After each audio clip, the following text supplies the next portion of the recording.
Hello everyone and welcome back to Austin Talks, where today we are covering a video that I've wanted to cover for a really long time but never really got the chance to until very now. Today we are covering the evolution and the future of the Doctor Who franchise. I love Doctor Who. I've watched it so much, and I still do. And it is gone through so much, and it is one of the longest lasting shows ever. And so that is why I'm doing it. So without further ado, let's just get started with. Oh, I guess I kind of already explained that. But anyway, so why am I doing this video? So Doctor Who is one of the longest lasting franchises out there. And personally, it is a show that I actually really, really like. Now, there's always something new or something that always comes back, such as the specials. And everything about this franchise is amazing. And the specials are probably the best bit. Now, I'm doing this video because there is so much to talk about when it comes to the franchise, and I am gonna try and keep it short and sweet. But so I guess in other words, just here it is. Here is the Doctor Who evolution and future video. First off, obviously you start with the First Doctor. So the First Doctor lasted from 1963 to 1966, and I have only just started watching this show from the very beginning. I've seen bits of it, but this is like the first time I've started watching it from scratch. And there is always something different and something that is the same for the First Doctor, and he is one of those characters that comes off as like a villain and rather than anything else. Because I don't know what it is about him. I would say it's probably like it's more of his attitude that helps, and he does conform to many of the stereotypes in typical patriarchal society factors, which does link to the time of when this actually was released. And some of the costumes supported this, as they were very basic, but they were all fitting for the character roles, which the same can be said for her, for his companions. And now, we can't forget that, as much as he was portrayed as the villain, he was the Doctor that started the whole franchise that we know today. And as a fun fact, the First Doctor was the only Doctor to not possess a sonic screwdriver. Apparently the directors didn't think of this until the Second Doctor came around. But then they realised if they did an adaptation of the First Doctor, a remake, which they did in the future, they gave him a more of a fundamental sonic screwdriver. But obviously, the more modified one is when you see the Second Doctor. This Doctor was he was similar to the first, and it was weird. So yeah. It was like basically younger version of the first one, and so the Second Doctor was the first to have to have a sonic screwdriver, and it was basically, in my perspective, it is like a pen that can light things up. That's what it computed like to me. Now his costume wasn't that different. From the first, if you look at his costume, he has the blue shirt, other than the little other fade, but the First Doctor also had a fez, which he does not. He kind of loses that in this. And, to be fair, with this Doctor's hair, that is not a loss. The fez was a gain. Losing the fez was a gain. This guy's hair, on point. And he was a really unique Doctor, in my opinion, as well as because he was. I think what makes him unique is his obsession with the flute. That was, I don't know what it was, but it was something to do with music, and it was really weird. And he was the first regenerative variant, which also made him unique because it portrayed the actual lore of the character. And his companions really do share the same character types as the first and the previous Doctor, and that was really the same until roughly the Fourth Doctor, if I'm going to be honest. To be fair, the second is so embedded in my brain because of how good of a Doctor he actually is. So, I do want that to be noted, that he is a very good Doctor and he's probably one of the best. So, the Third Doctor, it lasted from 1970 to 1974. How much was the last one? What the... That's new. I didn't know that did that. So the second Doctor actually only lasted for 3 years, similar to the first. And John Pertwee only, I think I've said that right, I may be wrong, lasted for 4 years, which is 1 year significantly more than the others. So he was the first, who exceeded this. Now with this Doctor, he was... When they put the whole show together, this was the first Doctor that consisted of 2 Doctors. So John Pertwee also did encounter the second Doctor at one point, and this was the first Doctor that could ever do this. Now the third one was very much a younger version of the first Doctor, because oh my god, you would have thought they were the same actor. This one does have more of a moralizing personality, I would say. I mean, the first one did not care at all about the other, like the people he was his companions at all, but this one is more passionate and it has a more empathetic, I think that's right, personality, but I could be wrong. Now his sonic screwdriver was a downfall though, because it just looked weird. And third Doctor introduced the companion known as Sarah Jane Smith, who appeared again in the seven Doctors later. So she did reappear when the 10th Doctor came around. So the Sarah Jane also has her own show, which is also really embedded in my mind because of the importance of her character. Now his costume was really weird. It was he had a couple variants. The first couple were pretty normal, then it did get a bit weird after that. So his costume was really good. It was really weird. He just wore so many coats. It was tremendous. He just wore so many, but the best thing about this Doctor, so there's obviously something that changes every single Doctor from one to one, and this was his differentiation from every other Doctor was Bessie, the yellow car, probably the most original thing you'll find, and the most exclusive, or that is the third Doctor. It is the third Doctor. Yes. So the fourth Doctor is actually the most iconic Doctor there is, and to be fair, this would also actually explain the 7-year period that he portrayed as the Doctor. People often dress up as the Doctor for Halloween or Comic-Con, both of which are acceptable, and I think that is so seminal because it shows the importance of the character. And I have a favourite Doctor, I do. But this is a close second. I absolutely love this Doctor. Now the fourth Doctor, I mean, as I have said that the second was good. What was that? Oh, paper. So anyway, so the fourth Doctor was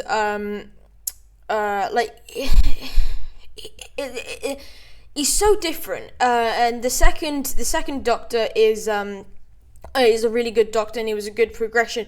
The fourth is just unmatched, except for my favourite. He's definitely he's definitely fourth. He's my fourth favourite. Now people often dress, as I said, people often dress up as this Doctor, and the fourth Doctor has also the best companion ever, known as K9. K9, by far the best. Now, you really can't get better than this Doctor, other than the one I'll get into later. But his sonic screwdriver was somewhat improved from the third. Now, I would like to emphasize on what I say on is somewhat improved, because it was still a bit meh. The only good sonic screwdriver we got was when the 9th Doctor came around. The rest of them were, oh my god. I mean, to be fair, the second Doctor was alright, but anyway. Now, this Doctor also had the most encounters with the Master. So, obviously, the Master is the most, what's the word? The baddest villain you'll find. Not the most iconic, but the most, the baddest one you'll find. And this Doctor, the fourth Doctor, runs into him more times than any other. Now, everything that relates to this Doctor is pure gold, if you ask me, especially for nostalgic reasons. But it shows how remarkable the show has become, and this is about 10 years in, and how it is, and how important it is, and even how important the fourth Doctor is. Because mark my words, he is. the Fifth Doctor, he only lasted 2 years. Very surprising. Now, his costume was good, and it did heavily resemble the Seventh Doctor, if you kind of look at it. And but I must there's every Doctor has something different about their their costume. But why? Why a celery stick? It's so random. I mean, the fourth, the scarf, and then the Bessie for the But Bessie was the Third Doctor. The Second Doctor was the sonic screwdriver, and then the First Doctor was the Doctor. This one has a celery stick. What is the significance? Anyway, now this Doctor may be the only one that went through the most companions in such a short amount of time. This one lasted on air for 2 years and had the most companions ever. Now, I haven't watched much of this Doctor, mainly because I cannot find them. I'm surprised you can find the 1960s, but not the 1980s. I swear that's not how it works. Now, his screwdriver and the TARDIS didn't change much, which made this Doctor a bit boring. But he was the first Doctor who was considered young for the role, which did also play into the fact that it was a societal change. And I kind of like how Peter Davison did return for comic relief, and it was just after who? Oh yeah, it was right after the Runaway Bride episode for David Tennant, the Christmas special where he made comic relief, and that was a really good snippet, and it was quite funny. And I don't know what it is, but when there's even little clips and then there's little specials, they're always good. They always are. So, yeah, I actually know basically nothing about this Doctor. I did a lot of research and I still don't get him. But anyway, the Sixth Doctor lasted, again, 2 years. So, the best way I can describe him is, two ways. So, I like this Doctor for one reason. By the way, I love that jacket. That jacket is the best thing that has ever come out of this Doctor. Now, I kid you not, he looks like Mad Hatter, Wonka, and Riddler rolled into one. And they went to all the same thrift store and then put on the same jacket and sewed it together. Now, this Doctor was another that didn't last long because, but he was alright. But he had some seriousness, and we did rarely see him smile. I mean, as can be seen by the picture. Another thing about this Doctor is that he had a very weird sonic screwdriver, mainly because it was not a sonic screwdriver. He had what one calls a sonic lance, which was... It was basically the way I looked at it was a flashy remote control with a big light. I don't think that can cross as a sonic screwdriver, if I'm going to be completely honest. Now, the Doctor did consist of only 2 companions, Mel Bush and Perry Brown. Now, Mel Bush does actually return in the 60th anniversary of Doctor Who. If you I've watched that, it's very good, which was one of the specials that I really don't know about. I don't know how much of an I don't know much about this one, but the other one, oh my god, I know much about Mel Bush, I just don't know the other one. I had never heard of her in my life. But anyway, we had the 7th Doctor, Sylvester McCoy. I have to say, is so underrated. A lot of these Doctors at this period did only last about 2 years because I think it was they were trying to rush I don't know what it was, but they were trying to rush something. But anyway, Sylvester McCoy was very underrated because I think because he was a very good Doctor and he had the best theme tune ever. He is the most iconic thing, and I don't know why the 10th and 9th didn't take notice. Now, he did remind me of an old version of the 11th Doctor, which is why I say I closely resemble with this one, because the 11th is my favourite, but the 7th is just, it's like an older version, I kid you not. And his costume was really iconic, and it never changed because of how good and presentable it was. And his screwdriver was basically, as I say, the screwdriver basically never changed until the 9th. It was the exact same. And his TARDIS design was basically the same as well. Now, one of the best memorable companions was Ace, and she was a very significant character later on in the show, and it was about 6 Doctors later when we see her again, and it was unfortunate that this Doctor only stayed for us for a couple of years, and I think that's the same for others, but he did cameo in the movie, which the other one consists of. But I guess he was alright. It was alright that he had a cameo, but he did appear future on in The Power of the Doctor like a lot of others, and his character was significant. That is for sure. The 8th Doctor. I don't know what it is, but he's so shy. I mean, look at the image. Very, very shy. Now, I'm aware that this Doctor only lasted a movie, and he did make a cameo in the future. Quite a few cameos. I think if you add up the amount of time, he probably had more screen time in other sources of Doctor Who than his actual movie. And so if you don't know, the 8th Doctor, it doesn't go the 8th, the 9th. It actually goes the 8th Doctor, the War Doctor, and the 9th, because of something that this Doctor did in another piece of Doctor Who media. This is what I mean. So the movie was okay. It so could have been better. I do think they could have had better villains, because we all knew who it was from the start. It was going to be the Master. Now, I think sticking to the show was the best idea, and it wasn't awful. I need to emphasize that it wasn't awful, but it wasn't great. Now, I would say he was a mix between the 5th Doctor and the 9th. It was a good mix, but his sonic screwdriver, if you know what River Song's screwdriver looks like, and then you look at his, it is very similar, and it's very bulky. And that was for him. I think that was for him because his costume was basically the 7th.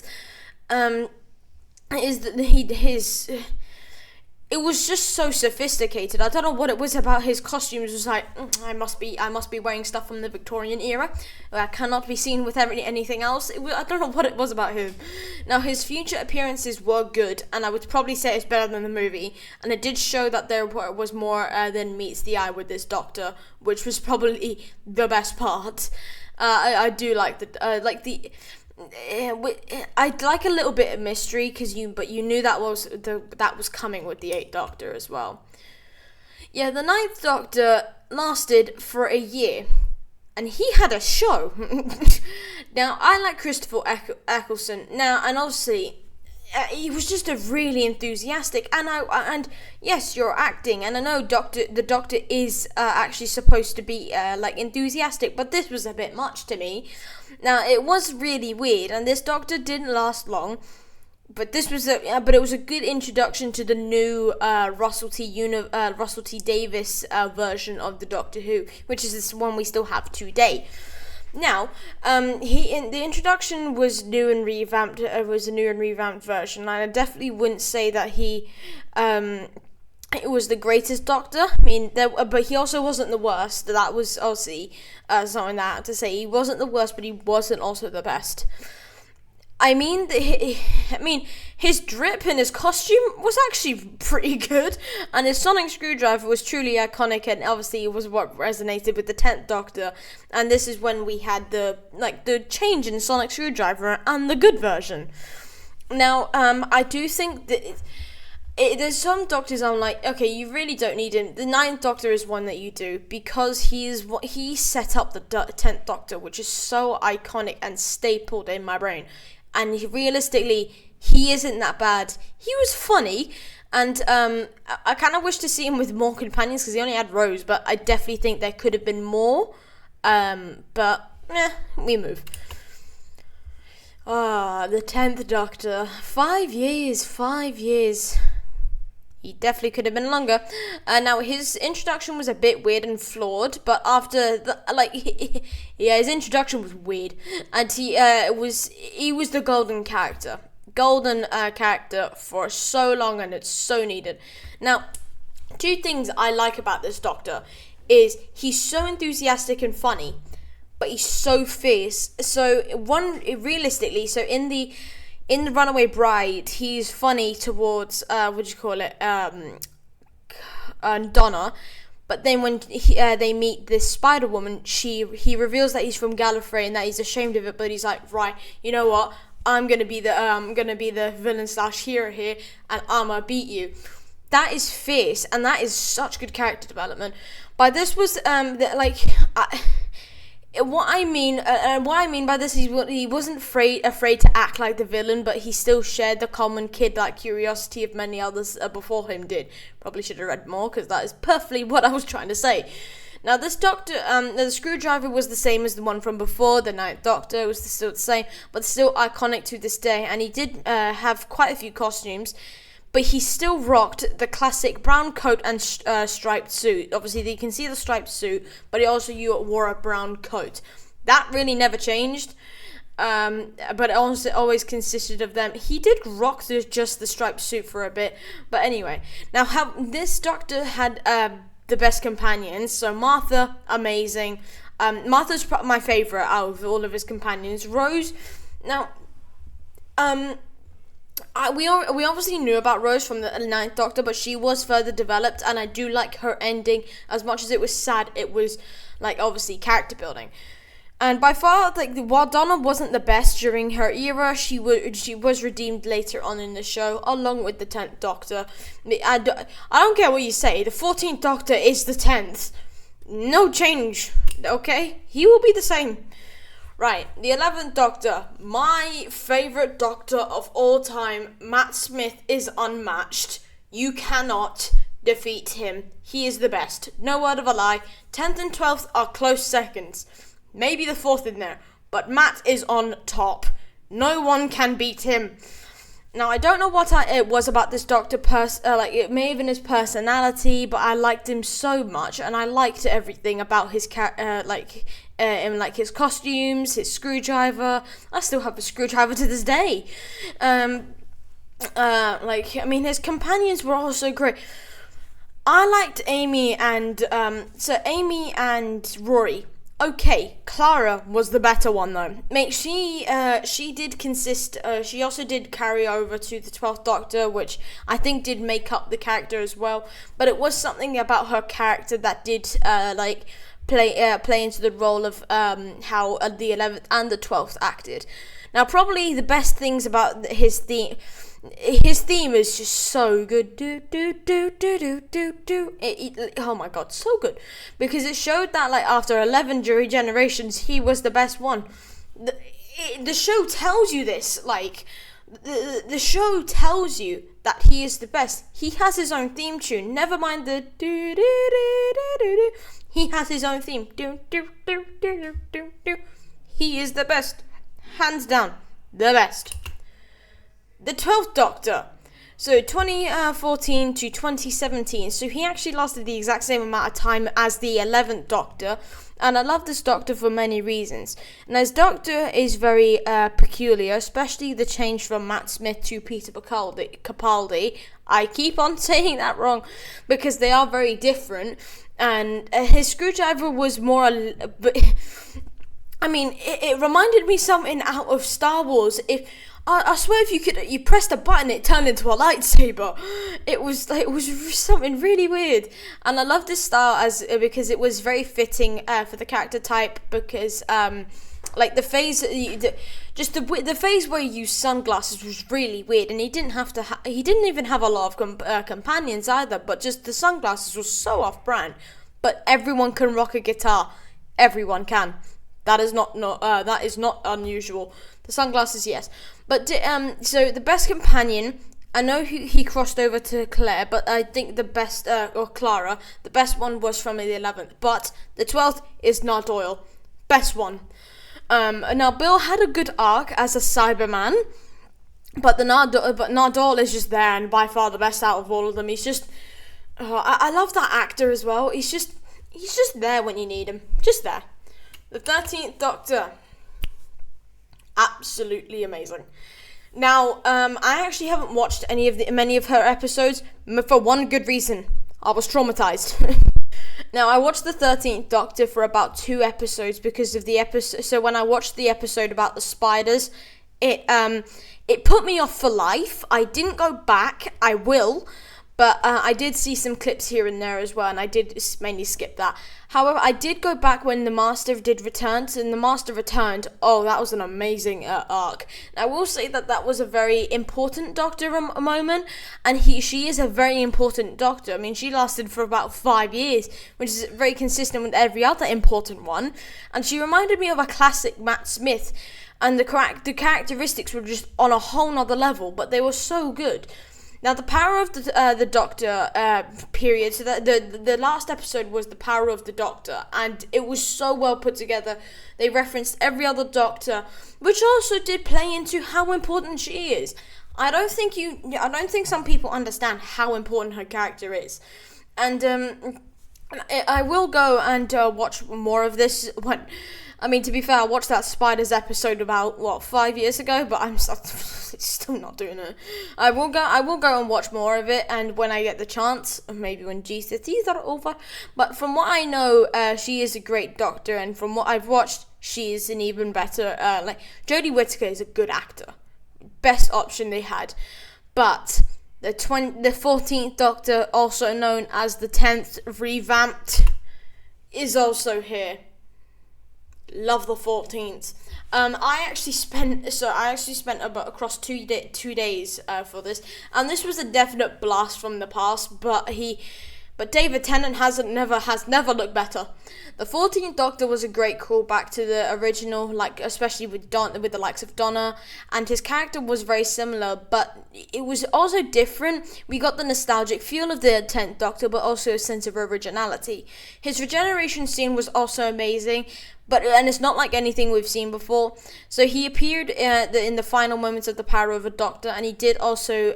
So his solo debut was in the 16th anniversary. His costume was a combination of the other Doctor, the other couple of Doctors before, the 12th, 11th, and 10th. But the same with his screwdriver. It was an actual combination, and it looks amazing and more. It seems to be more useful. I think the usage of that was incredible. And while this Doctor only lasted 3 episodes, it was still a very memorable character development. I love this Doctor, and I love the new the Toy Maker one was such a callback. The 60th anniversary, go and watch it. It is so good.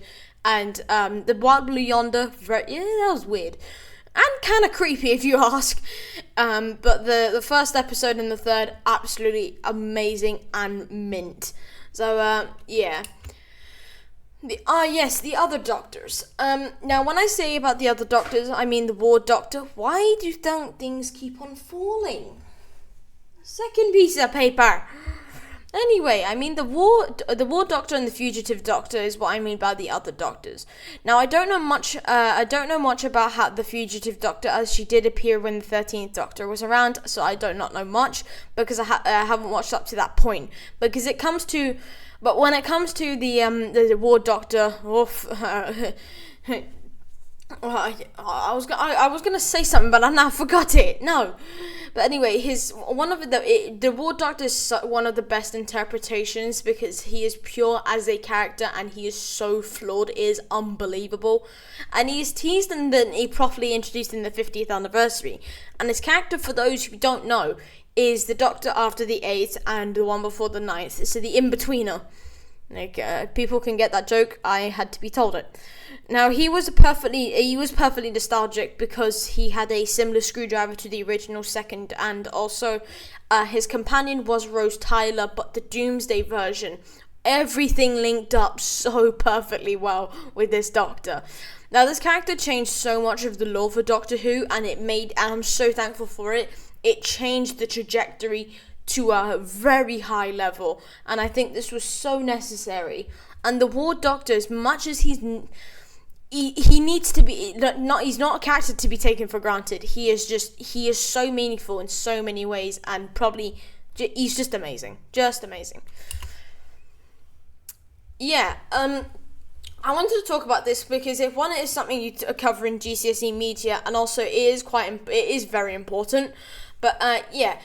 With Doctor Who, there is, without knowing it, maybe you do, maybe you don't, but Doctor Who has so much societal context that has changed it.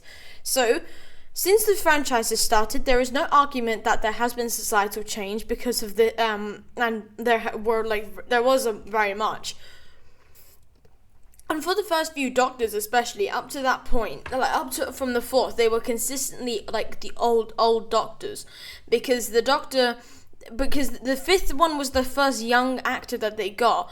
To take the stage of the Doctor, and it was very consistent. I mean, it still carried on with the other ones. Yes, I'm aware that 12th Doctor is like quite under the old category. He's still amazing. You can't deny that. I mean, the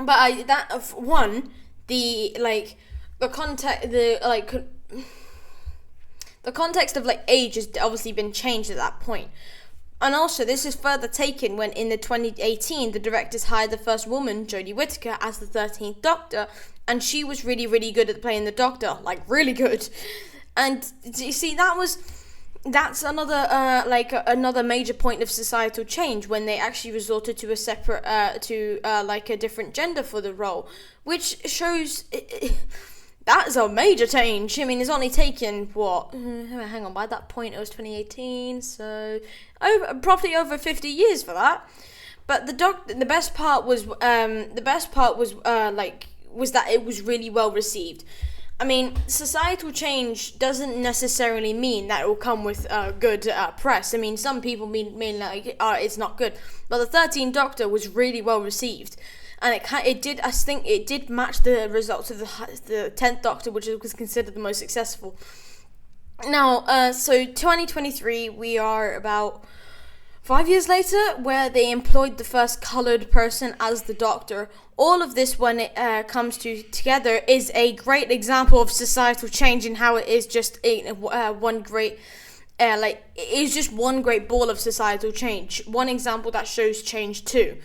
And none of this changed the Doctor in any way for the worst. I mean, all of it, the Doctor is so consistent, and every single Doctor brings something different, and I think that's why they keep on changing it.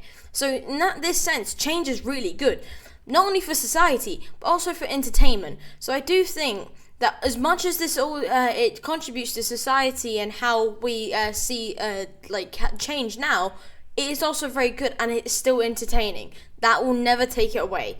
So, yeah, I think that's the one thing. Oh my God, we're over the half an hour point. Jeez. Also, the villains. Good God. Now, there is no doubt that this whole franchise has witnessed a variety of villains, each that have represented a different part of societal change. Some characters do actually have a different meaning. If you didn't know that, I've read a whole paper on this. Now, my favourite was the Harold Saxon's version of the Master. He was really villainous and quite ruthless, if you ask me. And he was just like, apparently he appeared in everything. He appeared in obviously he appeared in with the 10th Doctor, and then the Anniversary, and then and then he appeared in the 12th Doctor. So, yeah, there's definitely been a lot. And some other iconic ones included the Daleks, Cybermen, the Ice Warriors, and the Toymaker has proven to be a really good villain. I absolutely loved Neil Patrick Harris as the Toymaker. I remember the one from the original because I've just watched it. I'm sorry, I have to go with Neil Patrick Harris with it. I mean, I like nostalgia and originality as much as the next fella, but the Neil Patrick Harris, it's just something about his acting. Now, every villain seems to be a good match for the Doctor, and there is always something new, and that's the best part to show you, like, oh, what villain are we going to get this time? And sometimes they're nostalgic, and sometimes they are new, which is, I think, the best thing to think about. It's like, what are we going to get today? I think that's a good thing to think about. Hi, this is the last one. So, moving forward, so as the title of the video, I was going to go through the evolution, which I have, and I'm now also going through the future. So the 15th Doctor is said to be the future of the Doctor Who franchise. So the 15th Doctor was introduced in the 60th anniversary special in the last episode, and he made his solo debut in the first 2023 Christmas special. And both of those episodes were actually a perfect introduction to this character. Christmas special was a bit weird, but this one was actually good as well. He is definitely a new interpretation, which is what we always want with a new Doctor. And the one problem is that I have one problem with him, and it's the sonic screwdriver. It looks like something straight out. Like, literally, when I saw it, it looked like something straight out of Loki. It looked like the flipping Tempad. Other than that, the costume is very good, and I like brown leather coats, and I love that. I like that haircut. I do. I like it. Yeah, I do like that haircut. I have seen the trailer for his season for season 1, and I have seen his oh my god. Yeah, I've seen one of the haircuts that they use because they're obviously in suits, and that was traumatizing. But yeah, I can't wait for this 15th Doctor to premiere. I believe it'll probably be October this year, as based on what I've recently just read. So that's always something to look forward to. And now we're at the end. That was a lot of talking. But anyway, everyone, that is the end of today's video. I do hope you all enjoyed. And if you did, please leave a like and subscribe and comment what else you would like to see on the channel. And without further ado, I hope you all have a tremendous and great and wonderful day. And I will see you all in the next one. Bye.